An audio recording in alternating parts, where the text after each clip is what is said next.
Hi hello welcome to గుర్తుపల్లి చాలు ఎట్టకేలకైతే 2 రోజుల తిరుపతి ట్రిప్ని చాలా విజయవంతం చేస్తున్నాము.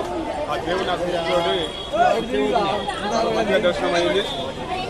శ్రీవారి మెట్ల మించి పాదయాత్రతో వచ్చి ఇక్కడ రూములు తీసుకొని టికెట్ తీసుకొని దర్శనానికి వెళ్ళాము. దర్శనం చాలా బాగా జరిగింది.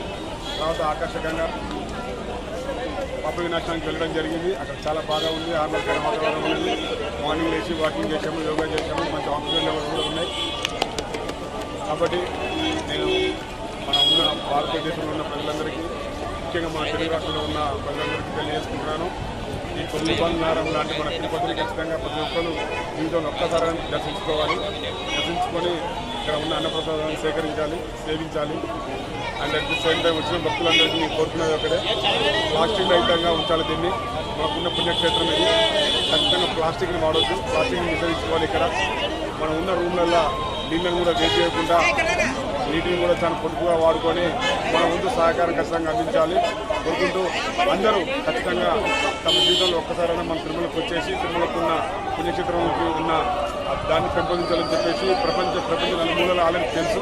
మన వంతు కూడా ఇంకా తెలియజేయాలని చెప్పేసి తెలుసుకుంటూ ముగిస్తున్నాను. జై హింద్, జై భారత్. నమస్కారం. ఈ భక్తుల కోలాహలం చూడండి ఒకసారి. ఈ కోలాహలంలో మనం కూడా ఉండాలని చెప్పేసి నేను పదే కోరుకుంటున్నాను. ఓం నమో వెంకటేశాయ నమః.